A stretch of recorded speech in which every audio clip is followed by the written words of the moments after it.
안녕하세요. 저는 서울에 거주하고 있는 30대 중반의 여성입니다. 이제 막 돌진한 남자아이를 키우고 있는데 처음 육아라 많이 어렵고 지칠 때도 있네요. 여기에 남편이랑 이혼까지 하고 나니 속이 너무 답답하고 힘들더라고요. 가족들에게 이야기하자니 걱정하실까 염려스럽고, 그렇다고 친구들에게 이야기하면 어쩐지 제 얼굴에 침 뱉기 같아서 어떻게 이 답답함을 풀어야 할지 모르고 살고 있었습니다. 그러다 우연히 친구 소개로 이 채널을 알게 됐는데, 여러분들의 이야기를 들으면서 함께 화내고 웃다 보니 어느덧 정이 들었는지 저도 이렇게 제 이야기를 꺼내보네요. 어쩌면 답답하고 어이없는 일에 놀라실 수도 있을 것 같은데, 친구나 지인이 들려주는 이야기라고 생각하시면서 함께 공감하고 위로해 주셨으면 하는 바람이에요. 그럼 지금부터 제 이혼 이야기를 풀어보겠습니다. 저랑 남편은 불같은 사랑을 한 것도 아니고 그냥 결혼 정년기에 서로 짝이 없던 찰나 부모님들 지인이 서로 중매를 서주셔서 맞선 비스무리하게 소개팅을 했고, 집안이나 조건 모두 비슷해서 빨리 결혼한 케이스인데요. 6개월 정도 만나고 결혼을 했는데 서로 잘 모르는 사이에서 그냥 덜컥 혼인신고와 결혼식을 하니 부딪히는 점이 많았어요. 그래도 제가 좀 순한 성격이라 맞춰주면서 살아왔는데 딱 한 가지 도저히 참을 수 없는 게 바로 아이 관련 문제였습니다. 남편이랑 결혼한 지 5년 차가 됐는데 아이가 안 생기더라고요. 요즘 난임 겪는 분들이 워낙 많으시니까 이해하시겠지만 저랑 남편 모두 딱히 어떤 건강상의 문제가 있는 것도 아니고, 그렇다고 제가 임신하기 힘들 만큼 나이가 많은 것도 아닌데 5년이 다 되어가도록 임신이 되지 않으니 걱정이 됐어요. 물론 남편이랑 열렬히 사랑해서 서로를 닮은 아이를 꼭 낳고 싶다는 마음이 있는 건 아니었지만, 왜 사람이 가정을 꾸려서 별 문제가 있는 것도 아닌데 아이가 생기지 않으니 조급해지더라고요. 그래서 친정엄마 아빠도 몸에 좋은 약을 지어주시는 등 걱정하셨는데요. 처음 3년 동안은 그냥 배란기에 맞춰서 노력해보는 등 자연 임신을 시도했지만 소용이 없길래 제 나이도 점점 들어가고 더 늦으면 안 될 것 같아 의학의 힘을 빌리기로 했습니다. 다행스럽게도 3번째 시험관 시도 끝에 귀한 저희 아들을 얻게 됐는데, 시모가 자꾸만 2대 독자 손주의 육아에 끼어들어서 참견을 했고, 효자 남편은 제 편이 아닌 시모의 편을 자꾸 들면서 트러블이 커졌어요. 처음에는 귀한 손주니 그럴 수 있다고 스스로 이해해보려 했지만 점점 도가 지나치니까 제 아들은 제가 지켜야겠다는 생각이 들었고, 도저히 방관하는 남편도 곱게 보이지 않더라고요. 시모는 무속신앙과 민간요법을 아주 맹신하는 분이셨어요. 물론 그런 것들이 나쁘다고는 생각하지 않아요. 하지만 맹목적으로 믿고 어린 제 아들에게까지 접목을 하시니 솔직히 엄마된 입장에서는 탐탁치 않게 느껴지더라고요. 아마 제 친정엄마 아빠가 그렇게 하셨어도 정말 치를 떨며 하지 말라고 고래고래 소리를 지르며 막았을 텐데요. 처음에는 저희 부부가 임신이 잘 안 되니까 제가 타깃이었어요. 저한테 임신이 왜 안 되냐면서 무슨 문제 있는 거 아니냐는 식으로 몰아가서 기분이 나빴던 적이 한두 번이 아니었답니다. 심지어는 출처를 알 수 없는 이상한 한약 같은 걸 자꾸 지어오는 겁니다. 저는 성격이 좀 확실한 편이라서 누가 주는 음식은 잘 안 먹어요. 그래서 시모가 생각해서 지어준 거지만 한약이 몸에 잘 안 받는 체질이라면서 극구 사양을 했는데요. 몸에 좋은 거니까 꼭 먹으라면서 자기 본인 앞에서 다 먹을 때까지 안 갈 거라면서 생떼를 부리는 겁니다. 솔직히 어이없었지만 진짜 안 먹으면 안 갈 것 같아서 억지로 먹었는데, 이후에도 한약 다 먹었는지 남편 통해서 감시하며 확인을 하지 않나, 싫다고 해도 자꾸 강요를 하니 진짜 부담스럽더라고요. 그리고 저희 부부는 시험관 시술을 통해서 아이를 얻었잖아요. 이런 건 의학적으로도 증명할 수 있는 명확한 사실인데도 불구하고 시모가 자꾸 아들을 낳게 된 건 자기가 100일 동안 정성 들여 기도한 덕분이라며 자기 보고 감사해야 한다고 떵떵거리는 게 아니겠어요. 진짜 주위에 결혼한 친구들에게 말하면 요즘에도 그런 시어머니가 있냐면서 다들 이해를 못하더라고요. 그래도 여기까지는 좀 당황스럽기는 해도 얼마나 손주가 보고 싶었으면 이렇게 하시겠나 싶어서 참고 넘어가려고 했어요. 친정엄마 아빠께 말씀드려도 사돈이 귀한 손주 얻어서 기분이 좋아서 그런 거고 어른이니까 젊은 며느리인 네가 조금만 이해하고 넘어가라고 신신당부를 하시더라고요. 그렇게 시모 말은 한 귀로 흘리면서 모른 척하고 살았는데 도저히 제 기준에서는 납득하기 힘든 일이 또 벌어졌습니다. 아기를 낳으면 출생신고를 한 달 이내에 해야 하잖아요. 그래서 저희 부부도 아기 이름을 짓고 출생신고를 하려고 했답니다. 사실 저희끼리 생각했던 예쁜 이름들이 몇 가지 있었는데 태어난 사주랑도 맞춰서 지어야 한다기에 미뤄지게 됐었죠. 그런데 대뜸 시모가 2대 독자 손주가 앞으로 큰 인물이 되고 건강해지는 이름이라면서 요즘 어린아이들에게 절대 안 쓰는 무슨 1950년대에나 쓸 법한 촌스러운 이름을 권하는 거예요. 제가 여기서 정확히 말씀드리지는 못하지만 딱 듣기에 돌쇠, 먹쇠, 꺽쇠 같은 느낌이라 진짜 너무 싫더라고요.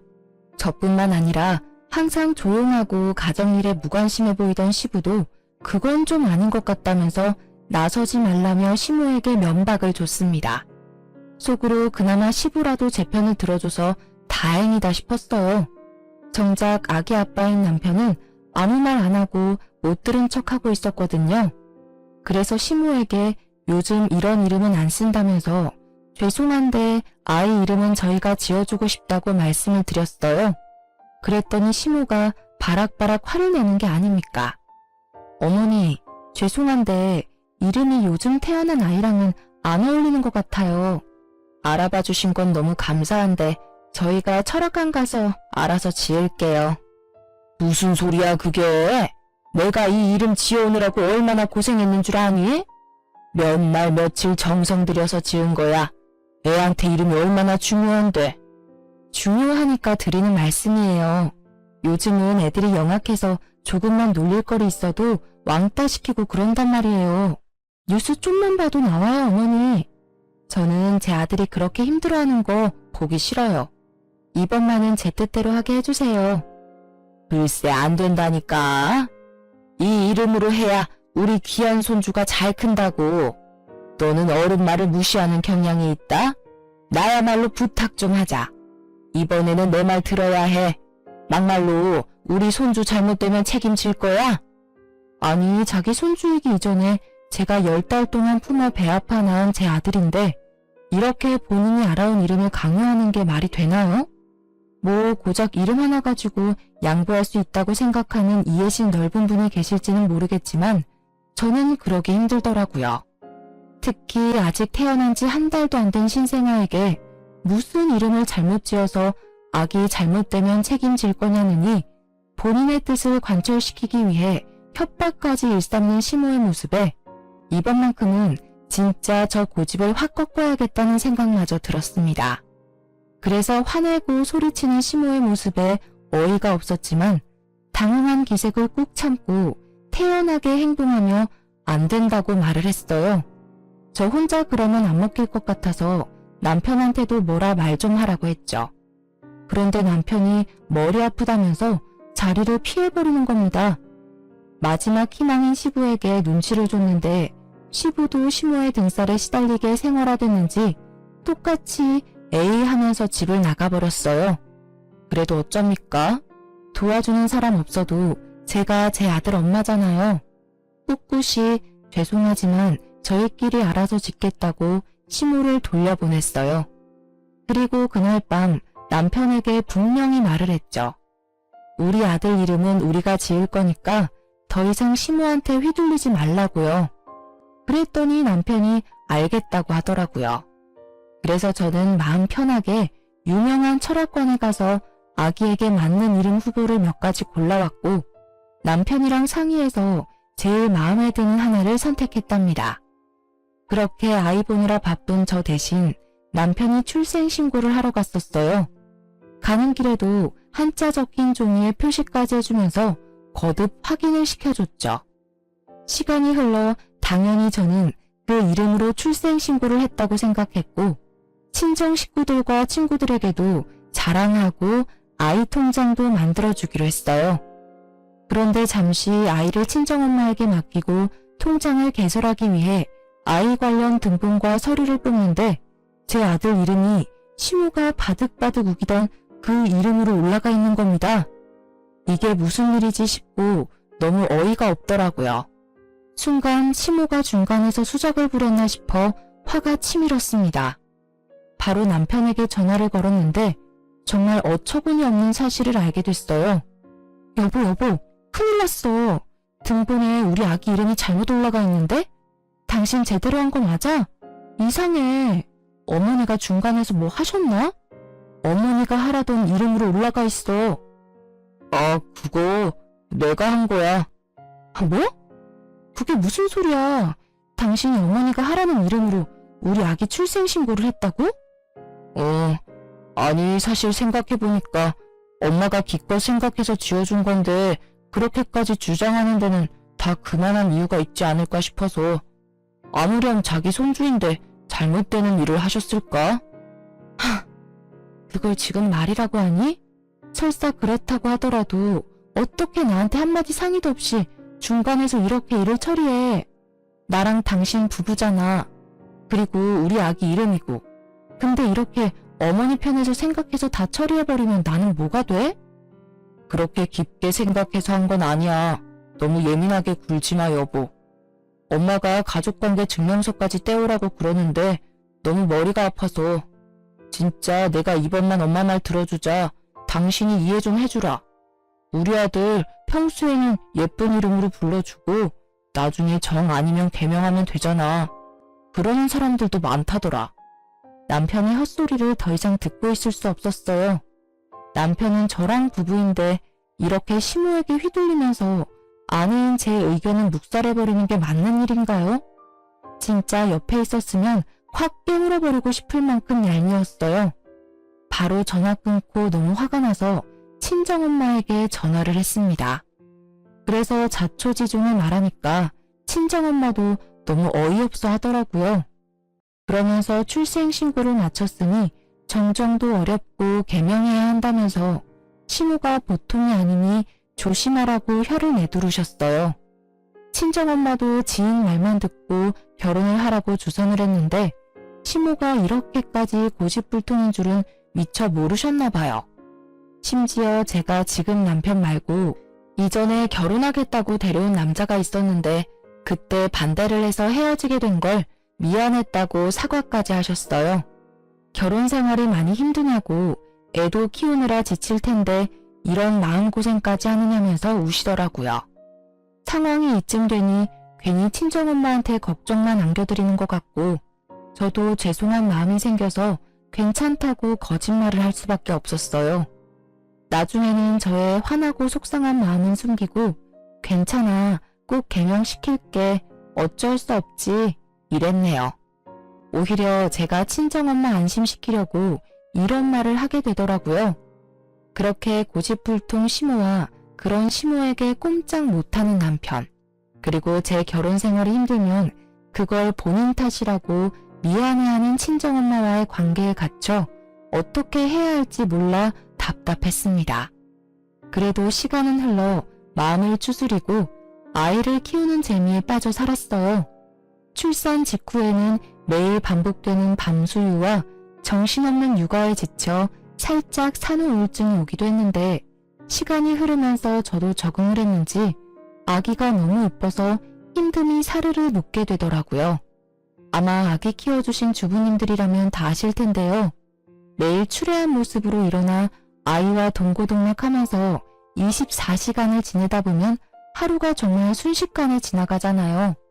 저는 아기를 낳아도 제 생활을 유지하고 살 수 있을 줄 알았는데 정말 돌 이전까지는 아기 위주로 사라지더라고요.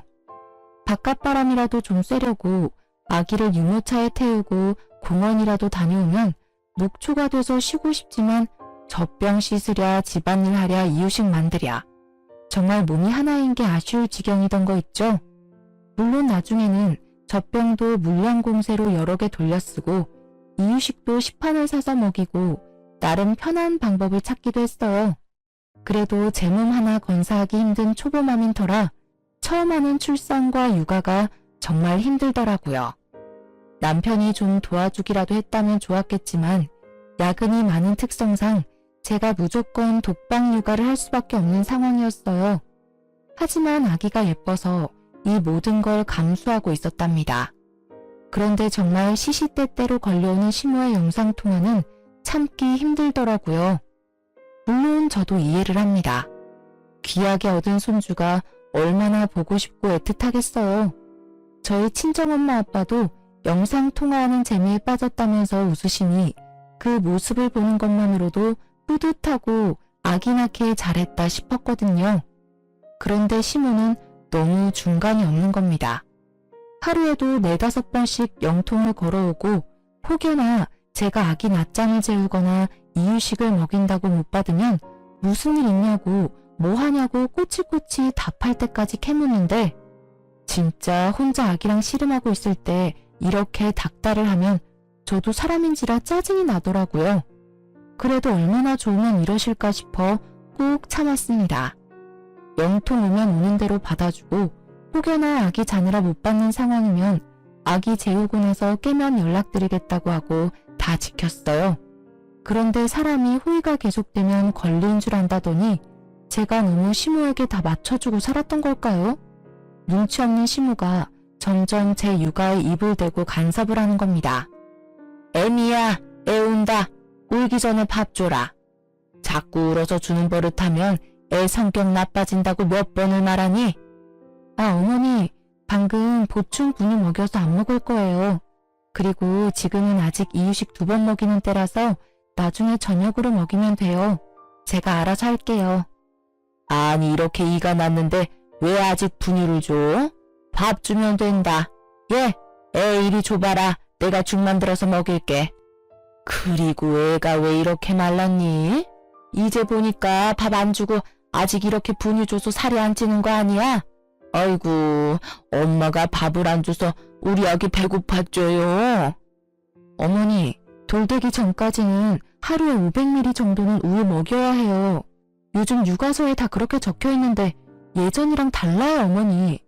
그리고 얘는 많이 먹이면 토해서 제가 조절하는 거예요. 내가 애를 안 키워봤니? 셋이나 키웠어. 다 똑같은 아기인데. 옛날이랑 다르기는 뭐가 달라? 요즘 애들은 다 글로만 육아를 배워서 이뿐만이 아니었습니다. 저희 아들은 좀 예민한 편이라 통잠을 안 자더라고요. 그러다 보니 제가 밤에 너무 힘들어서 수면 교육을 해야겠다 결심했거든요. 수면 교육을 해두면 아기가 적응을 해서 혼자서도 잘 자고 오히려 통잠을 푹 잔다는 말이 많아서 꼭 시도해보고 싶었어요. 그렇게 열심히 노력한 끝에 아기 방에 따로 분리수면까지 성공을 했습니다. 그런데 이거 가지고 시모가 난리를 부리더라고요. 아니 얘, 애를 왜 이렇게 다른 방에 재우는 거야? 너희가 데리고 자야지. 잠자다 깨서 혼자 있으면 얼마나 무섭겠어? 어머니, 지금 애기 너무 잘 자요. 원래 저희랑 붙어 잘 때는 애가 너무 예민해서 조금만 움직여도 깨고 그랬는데 옆에 아무도 없으니까 더 편하게 오래 통잠 자요. 괜찮아요. 무슨 소리야? 누가 그렇게 매정하게 애를 키운다니? 나는 안 그랬다. 자고로 애는 엄마 품속에서 체온을 느끼면서 자야 정서적으로 안정되고 그러는 거야. 너 그러다 나중에 큰일 나. 무슨 큰일이요? 요즘 엄마들은 다 이렇게 키워요. 세상이 달라졌어요. 세상이 달라지긴 뭐가 달라져? 애기들은 다 똑같다. 엄마 품 찾고 그러면서 크는 거지. 팽한 방에 혼자 두고 이게 아동학대지 뭐가 아동학대니? 아유 불쌍한 우리 손주. 아니 엄마고 주 양육자인 제 육아관에 이렇게 입을 대는데 제가 너무 짜증이 나고 열받는 게 당연하지 않나요? 저도 나름대로 열심히 아기를 키워보려고 노력 중인데 칭찬하고 위로해주지는 못할 망정 학대 운운하면서 저를 나쁜 엄마로 몰아가는데 진짜 듣자 하니 너무 화가 나고 같이 있기 싫더라고요. 마침 남편이 퇴근하고 집에 왔길래 이때다 싶었어요. 어머니, 그럼 아기 좀 봐주세요. 어머니 아기 잘 보시고 셋이나 잘 키워내셨으니까 손주 좀 봐주시라고요. 저 애 키우느라 하루 종일 집에 갇혀있느라고 친구도 못 만났는데 오늘 친구 좀 만나고 들어올게요. 갑자기? 나 약속 있어. 가긴 어딜 가. 당신은 맨날 일한다고 육아는 나 몰라라 하고 친구도 자주 만나는데 나도 힐링 좀 하고 싶어서 그래. 어머니가 아기 잘 보시니까 믿고 나갈 수 있는 거잖아. 안 그래, 어머니? 아이고, 그래. 나 갔다 오너라. 내가 봐줄 테니까. 내가 이렇게나 속이 넓고 깊은 시어머니다. 나 같은 사람 있으면 나와보라 그래. 우리 손주, 할미가 밥 주고 재워주고 다 해줄게요. 걱정 말아요. 엄마는 이런 거 안 해주지? 어휴, 불쌍한 내 새끼. 들었지? 당신 약속 깨고 어머니랑 같이 아기나 잘 봐. 다녀올게. 그 길로 바로 옷만 갈아입고 가방 들고 집을 나왔어요. 사실 약속이랄 것도 없었습니다. 출산하고 육아하느라 평일 저녁에 마음 편하게 불러낼 친구 하나 없어진 제가 한심하더라고요. 그래도 오랜만에 저녁 시간에 자유를 얻어서 집 앞 공원도 걷고 카페에 들어가서 한가롭게 지나가는 사람들 구경도 하고 이게 바로 자유부인의 여유구나 싶어 기분이 좋아졌어요. 진작 이렇게 맡기고 나와서 놀걸 내가 괜히 혼자 다 하려고 했나? 이제 좀 내려놓고 살자 라는 생각도 했고요. 얄미운 말만 골라 하는 시모지만 그래도 이렇게 손주를 좋아하고 잘 봐주신다고 하니까 나와서 놀 시간도 생기고 좋은 점도 있네? 긍정적인 생각도 했죠. 그런데 저도 참 우스운 게 엄마는 엄마더라고요. 아기랑 떨어져서 혼자 있으면 아기 생각이 하나도 안 날 것 같았는데 괜히 폰을 뒤적여서 신생아 시절 옛날 사진을 보고 아유 귀여워 진짜 많이 컸네. 혼자 이렇게 주접을 떠는 거 있죠? 그러면서 저 없이 남편이랑 시모가 예민하고 까탈스러운 우리 아들 때문에 얼마나 고생하고 있을까 궁금해졌어요. 그래서 남편한테 전화를 걸었는데 한창 아기랑 씨름하고 있을 거라고 여겼던 제 생각과는 달리 친구랑 술을 마시고 있는 겁니다. 알고 보니 제가 나가고 아기는 시모에게 덜렁 맡겨두고 그대로 친구를 만나러 횡 나가버린 거였어요. 진짜 이게 아빠 맞나? 뺀질한 남편이 너무 얄밉더라고요. 그러면서 집에 혼자 있을 시모와 아기 생각이 났습니다. 아무리 할머니라고 해도 낯가림을 시작하는 아기가 울지는 않을까, 엄마 없는 걸 알고 불안해하지는 않을까 바보처럼 걱정이 되더라고요. 그래서 신경이 쓰여서 2시간도 안 돼서 집에 들어갔어요. 그런데 한창 아기 보느라 정신없이 바쁠 거라 생각했던 시모는 안 보이고 아기 혼자 놀이매트 위에서 놀고 있더라고요. 시모는 어디 갔지 싶어 거실과 주방을 둘러보는데 안 보여서 가셨나 싶었는데 아기 방 쪽에서 부스럭거리는 소리가 들렸어요. 그래서 조심스레 문을 열었는데 글쎄 시모가 아기 침대 매트리스를 뒤집고 낑낑거리고 있는 겁니다. 어머니, 거기서 뭐 하세요? 아유, 깜짝이야. 너는 인기척도 없이 들어오니? 뭐 이렇게 빨리 왔어? 친구 만난다더니. 아, 약속이 깨져서 그냥 빨리 들어왔어요. 그런데 뭐 하시는 거예요? 애기 매트리스는 왜 다 뒤집어 놓으셨어요? 그리고 손에 그건 뭐예요? 시모 손을 자세히 보니 종이 몇 장이 팔랑팔랑대고 있더라고요. A4 용지도 아니고 한지처럼 얇은 종이에 붉은 글귀들이 가득해서 살펴보니까 다름 아닌 부적이었습니다. 제 표정이 일그러지는 걸 느꼈는지 시모가 당황하면서 재빨리 매트리스 밑에 부적을 끼워두고 침대를 돌려놓더라고요. 어이가 없어서 바로 매트리스 까서 부적을 챙겼습니다. 아, 별거 아니야. 신경 쓰지 마라. 애기는? 애기 봐야지 너는. 아니 어머니, 별거 아닌 게 아니라요. 이런 걸 왜 애기 매트리스에 붙여요? 어디에 쓰는 건데요? 무슨 의미가 있는 거냐고요. 아유, 또 시작이다 또 시작이야. 그냥 무탈하고 건강하게 밤잠 잘 자고 좋은 꿈 꾸라고 내가 빌어서 누가 써준 거야. 다 좋은 의미지. 내가 이상한 거 우리 손주 머리맡에 붙이겠니? 너는 그냥 내가 하는 건 다 도끼 눈을 뜨고 보지? 어머니, 솔직히 말씀드릴게요. 저는 이런 거 별로 안 믿어요. 특히나 어른도 아니고 아직 말도 못하는 아기 쓰는 물건에 이렇게 몰래 붙여두는 거 오히려 찝찝하다고요. 제발 좀 이러지 마세요.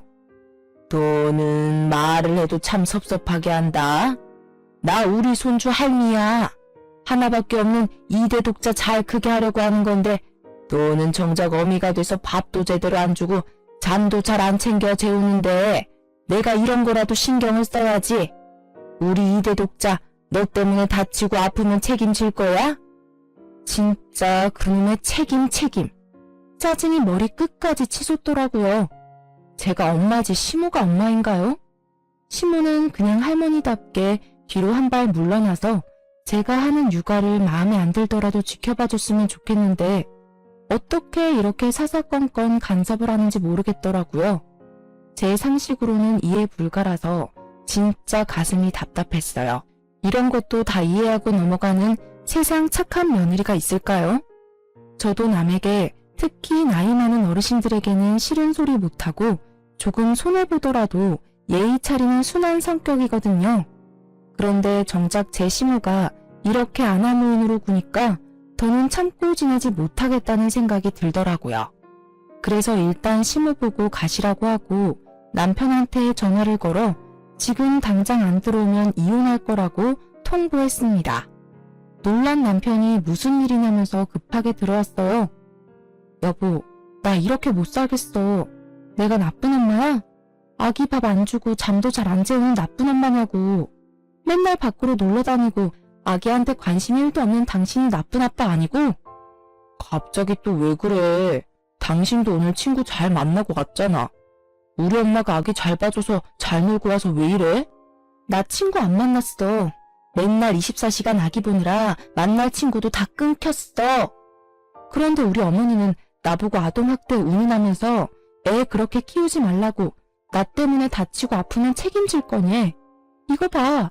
이런 부적까지 붙이면서 내 탓이라고 간섭하는데 내가 언제까지 참고 넘어가야 해? 아, 난 또 뭐라고. 별것도 아닌데 당신 요즘 보면 너무 다크해. 산후우울증 뭐 그런 거야? 병원 끊어줄게. 좀 다녀. 그리고 우리 엄마가 애 생각해서 이런 거 알아보고 당신한테 조언도 해주는 거지. 사람 성의 무시하지 좀 마. 정말 지긋지긋하게 시모 편을 드는 남편이었어요. 결혼하고 아기 낳으면 그렇게 많이 싸운다던데 저는 사실 육아하는 건 힘들어도 참을만 했거든요.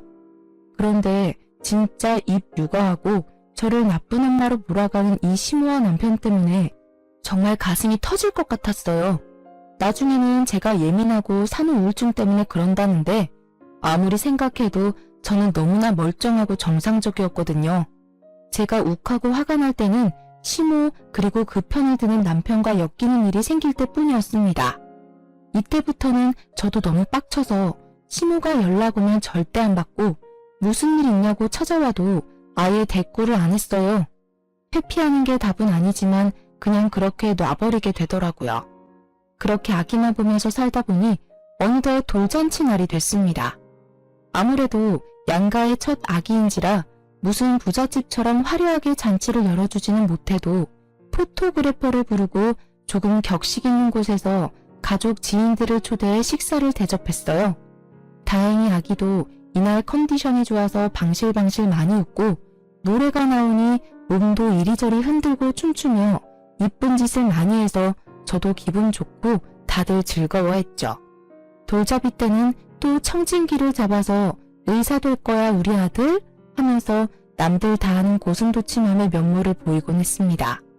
그렇게 돌잔치가 무르익을 즈음이었어요. 꼴 보기 싫은 남편이랑도 좋은 날이니 좋은 모습 보이자며 사이 좋은 부부인 것처럼 최선을 다하고 있었는데 갑자기 스님 복장을 한 남자 한 명이 들어오더라고요. 너무 특이한 복장이라 뭐지? 우리 손님 맞나? 하고 의아해하는데 시모가 합장을 하며 너무 반갑게 맞이하는 거예요. 그때까지는 그냥 시모 손님인가 보다 저런 사람도 안 해? 하고 말았는데 이 스님이 시무랑 속닥속닥거리더니 대뜸 저희 부부 아들에게 걸어오는 겁니다. 당황해서 쳐다만 보고 있으니 시무가 소개를 해주더라고요. 인사해라. 강원도 산에서 유명한 땡땡 스님인데 내가 우리 손주 돌잔치 날이라고 어렵게 모셔왔어. 고마운 줄 알아라. 안녕하세요. 아들 내외 분이시죠? 말씀 많이 들었습니다. 손주가 아주 똘똘하고 귀엽게 생겼네요. 복이 많은 얼굴이에요. 이분이 우리나라에서 관상 잘 보기로 손에 꼽히는 분이다. 내가 우리 손주 사진 보여드리니 직접 관상 보고 기도까지 해주신다니 뭐니 얼마나 감사한 일이야. 잔뜩 들뜬 시무 말을 듣는데 기가 막혔어요. 이제 고작 돌이 된 아기가 무슨 관상이 있나요? 풍문으로 듣는 이야기만 해도 아기 얼굴은 크면서 12번도 더 바뀐다고 흔히 말을 하잖아요. 제가 봐도 태어난 직후에는 남편을 많이 닮았었는데 돌이 가까워지고 얼굴 윤곽이 드러나면서부터는 제 어릴 때 사진이랑 똑같이 생겨서 신기했거든요. 그런데 아직 졸리면 울고 옹알이하는 아기를 두고 관상을 봐준다면서 기운이 좋니 나쁘니 입대는 게 싫었어요. 그래서 아주 싫은 티를 팍팍 냈더니 남편이 눈치채고 저를 따로 불러서 좋은 날인데 예의 없이 굴지 말라고 자기도 아는 사람이니까 봐주자고 하더라고요. 당신은 이해되냐고 했더니 어쨌든 어머니가 불러서 좋은 날 와주신 손님이고 축하해주러 온 거니까 넘어가자는 거예요. 무슨 이런 이해심이 바다같이 넓은 사람이 있나 싶었어요. 자기 어머니한테 대한 건 무조건 수용하는데 저는 이런 효자랑 진짜 못 살겠다 싶더라고요. 그래서 나는 그렇게 못한다고 시모한테 관상 볼 필요 없다고 남들 보기에도 좀 이상하니까 밥만 드시고 가셨으면 좋겠다고 했어요. 그랬더니 시모가 얼굴이 빨개지면서 자기 손님인데 무시하는 거냐면서 갑자기 소리를 바락 지르더라고요. 그 바람에 멀리서 상황을 지켜보던 저희 친정엄마 아빠를 비롯한 친정 식구들도 놀라서 달려오게 됐습니다. 아니 사부인 무슨 일이세요? 왜 그러는데? 어머니 왜 갑자기 소리를 지르세요? 아기 놀라잖아요. 그냥 저는 이런 게 다 싫다고요. 엄마인 제가 싫다는데 제발 강요하지 마세요. 부탁드려요. 강요가 아니라 아유 사돈 제가 이러고 삽니다. 며느리가 아주 보통 얘기가 아니에요. 허구한 날 말대꾸에 제가 무서워서 무슨 말을 못해요. 제가 아기 잘 되라고 스님 좀 모셔왔는데 그거 가지고 이렇게 화를 내잖아요. 시모 말을 듣고 상황을 파악한 친정엄마가 한숨을 쉬면서 제 팔을 잡고 좋은 날이니 그만하라고 말리시더라고요. 정말 주위를 둘러보니 사람들은 무슨 일인가 싶어 웅성대지 친정엄마도 말리지 내가 또 참자 싶어 입을 다물었어요. 그런데 이 눈치 없는 스님이 제 속을 긁더라고요. 에헴, 이 집은 며느리 기 좀 누르고 사셔야겠습니다. 그래야 집안에 복이 오는 거예요. 며느리분 명심 좀 하세요. 그 순간 참고 참았던 화가 활화산처럼 터졌습니다. 친정엄마랑 아빠도 못 참으셨는지 지금 무슨 소리 하는 거냐면서 길길이 화를 내시고 저보고도 참지 말라고 하시더라고요. 가시라고 스님을 쫓아내고 나서 엉망이 된 돌잔치를 수습한 후 집에 돌아와 짜증을 내서 스님 뒷조사를 시작했어요. 시무가 했던 말을 조합해서 검색하니 한 암자가 나오더라고요. 그래서 전화를 하니 그곳에 있다가 사기를 쳐서 싸우고 나간 사람이라며 지금 안 그래도 신고를 할까 말까 고민이라면서 피해를 입으셨냐고 어딨냐고 오히려 저를 캐묻는 겁니다. 대체 이런 사람이랑 시모는 어떻게 아는 사이인지 너무 궁금했어요.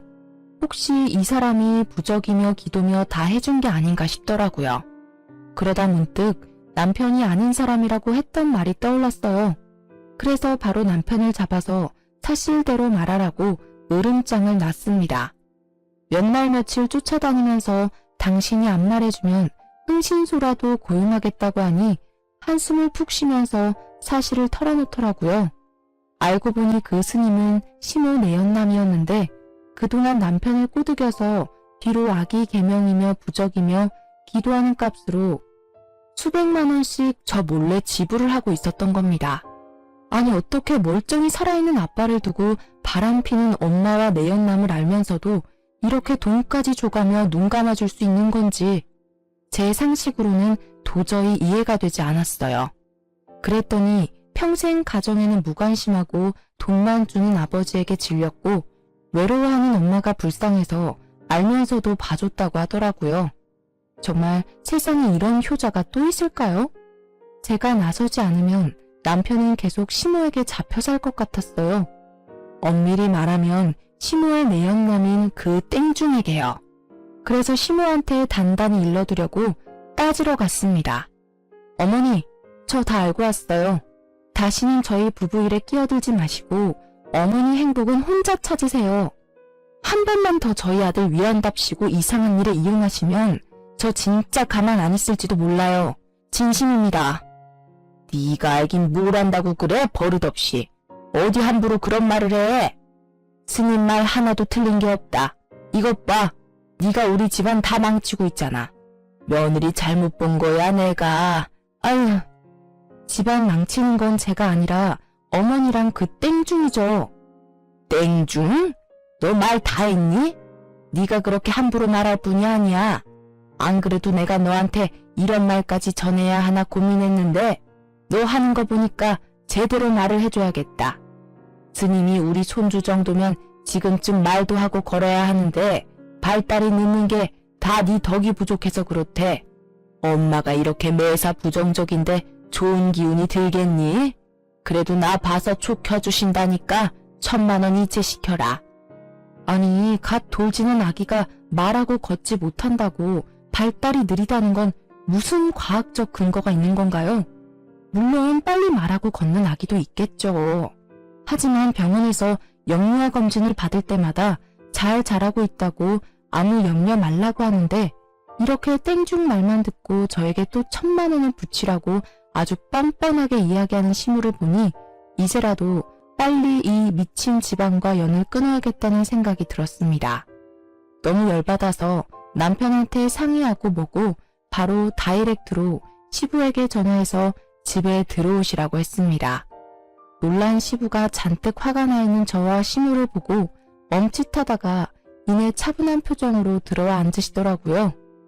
무슨 일이냐? 아기는 어쩌고? 친정에 맡겼어요, 아버님. 저 드릴 말씀이 있어요.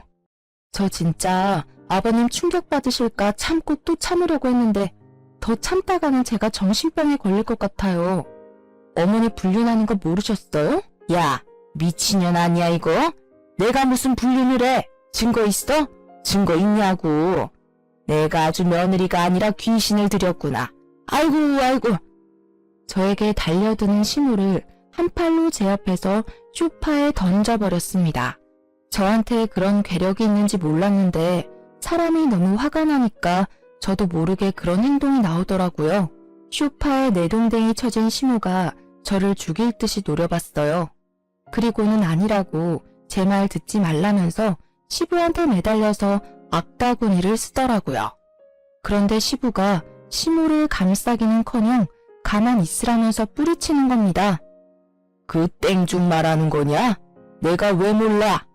내가 가만히 있으니까 다들 내가 바보 천치인 줄 아는 모양이지?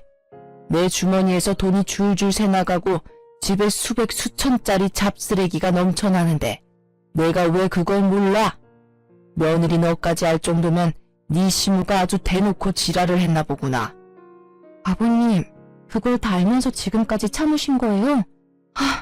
그 땡중이 저랑 제 아들까지 싸잡아서 이용하고 돈 달라고 하는데 저는 도저히 못 참겠어요, 아버님. 네 시무 증거 운운하는 거 봤지? 증거는 아주 차고 넘친다. 그것도 모르고 감히 손주 돌잔치까지 불러? 내가 여태껏 며느리한테 쪽팔려서 말도 못하고 근데 이렇게 너까지 알게 된 이상 내가 더 참을 게 뭐 있겠냐? 여보, 내가 다 설명할게요. 제발 이왕 참은 거 조금만 더 참아요. 여보세요? 아들. 지금 네 와이프 우리 집 와서 아주 집안 다 망치고 있다. 빨리 좀 와서 쟤 좀 데려가. 지금 제정신 아니야. 그리고 아버지 좀 말려라. 여기서 제정신 아닌 건 니들 모자뿐이야. 이놈의 모자가 쌍으로 아주 나를 물먹었지. 오냐? 이놈들 오늘 끝을 보자.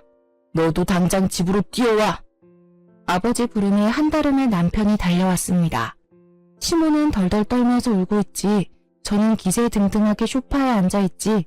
시부는 아무 말 없이 남편을 노려보고 있지. 남편이 허옇게 질려서 무슨 일인가 눈치를 보더라고요. 정말 제가 시부에게 다 털어놓을 거라고는 미처 생각하지 못했던 듯 했습니다. 한참 눈치를 보던 남편은 이내 무릎을 꿇었어요. 아버지, 죄송해요. 제가 다 설명할게요. 처음부터 작정하고 아버지 속인 건 아니었어요. 저도 엄마가 시켜서 모르는 척 몇 번 돈만 드린 건데 이렇게 길게 끄실 줄은 몰랐어요. 죄송해요, 아버지. 저 좀 봐주세요. 야, 네가 그러고도 내 아들이야? 뭘 내가 시키기를. 말을 그렇게 하면 안 되지. 너 미쳤니? 너 착한 우리 아들한테 무슨 짓을 한 거야? 무슨 세뇌를 시켰길래 얘가 이래? 조용히들 못해? 나는 그래도 가족이라고 몇 번이나 참고 기회를 줬다.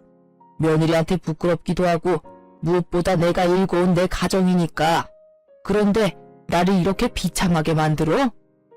여보, 내가 정말 잘못했어요. 한 번만 용서해줘요. 이번에는 시모도 울며 불며 무릎을 꿇더라고요. 열받은 시부가 화를 내니 시모랑 남편 모두 꼼짝을 못했습니다. 그도 그럴 게 시부가 사업을 해서 읽어놓은 재산이 많은데 워낙 시모랑 아들이 씀씀이가 해프니 본인이 관리를 다 하고 있었거든요. 그래서 저조차 결혼 전에는 그 규모가 어느 정도인지는 미처 알지 못했어요. 그래도 지방에 땅이랑 빌딩이 있고 서울에 집이 있어서 일 안 해도 임대료로 먹고 살 정도라고는 들었습니다. 그런데 신혼 초에 교통 요지에 있는 빌딩 한 군데에 저랑 남편을 데려가서 보여주시면서 이 건물은 너희 거라고 아기만 낳아 잘 살라고 그거면 된다고 하시는 겁니다. 그때 남편이 어찌나 좋아하던지 저도 어안이 벙벙하면서도 시부가 생각보다 더 재력이 있었구나 놀랐었어요. 이렇게 시부를 이기지도 못할 거면서 왜 그리 큰일을 뒤에서 벌였는지 진짜 이해 불가능이었습니다. 용서? 나한테 빌 게 아니라 먼저 시집이라도 와서 이런 더러운 꼴 본 며느리한테 잘못을 빌어야지. 얘가 무슨 잘못이야? 둘 다 당장 사과해. 시부의 불호령에 남편이 먼저 저에게 머리를 조아렸어요. 정말 돈이 무섭긴 무섭구나 싶더라고요. 미안해. 내가 사과할게. 이제 엄마 편 안 들고 무조건 당신 편이야. 이제 와서 아버님, 이 사과 안 받아도 상관없는 거죠. 저는 더 이상 남편이랑 살기 싫습니다. 저 이혼하겠습니다. 그리고 아기는 꼭 제가 데려갈 거예요. 이해해 주세요. 그래, 네 뜻이 그렇다면 내 말리지 않으마. 험한 꼴 보게 해서 정말 미안하다. 내 위자료는 섭섭치 않게 해주마. 너 말을 왜 그렇게 하니? 이혼하는 건 네 마음이지만 걔는 우리 핏줄인데 왜 네가 데려간다는 거야? 조용히 해. 놀기 좋아하는 저놈이 애를 키울 거야? 아님 동네 창피하게 바람난 당신이 애를 키울 거야? 돈 주고 베이비시터 쓰면 되잖아. 돈이면 다 되는 거 몰라요? 무슨 돈? 나 당신이랑 이혼할 거야. 그 땡중한테도 민사소송 걸어서 아주 이 나라에서 얼굴 못 들고 살게 만들 거라고. 그리고 너 오늘부로 내 아들 아니다. 내 전 재산 새아기한테 아기 키우라고 떼어주고 남는 건 다 고아원에 기부할 거니까 더 이상 콩고물 기대하지 마라. 가족의 인연은 여기까지니 그리들 알아.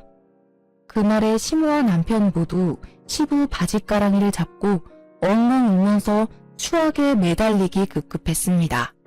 진짜 사람이 이렇게까지 추할 수 있나 싶을 정도로 눈물 콧물 범벅이 돼서 한 번만 봐달라고 하는데 재력과 시부는 절대 선처는 없다고 단호했어요. 저 역시 마찬가지였고 결국 이혼 후 시부가 떼어준 빌딩 수익료로 위자료를 막대하게 챙겨 편하게 아들을 키우고 있답니다. 이혼 후 바로 개명 신청을 했고 베이비시터도 쓰고 있어요. 정말 돌이켜보면 효자 남편과 간섭 쩌는 시모 사이에서 더 있었다가는 찐으로 우울증에 걸렸을 것 같아요. 지금 이혼하고 혼자 아들을 키우고 있는데 몸은 힘들지만 정신이 평화로우니까 살 것 같거든요. 듣자 하니 시부는 재산을 처분해서 동남아로 떠났고 시모는 땡중이 남은 재산까지 털고 도망가서 알거지로 피해자들이랑 땡중 찾으러 다니느라 바쁘다고 해요. 남편은 아들 양육비와 시모가 땡중 찾는 비용까지 대느라 돈이 부족해 대리운전까지 뛰고 있다고 합니다. 정말 제가 그들처럼 진실을 숨기고 참고 살았다면 이렇게 평화로운 시간을 보낼 수 있었을까 싶어요. 혹시 저처럼 이상한 모자 사이에서 답답해하는 분들 계시다면 참지 말고 맞서 싸우라고 말씀드리고 싶네요. 그럼 지금까지 제 이야기 들어주셔서 감사하고 저는 아들과 함께 앞으로도 용기 내 살아보겠습니다.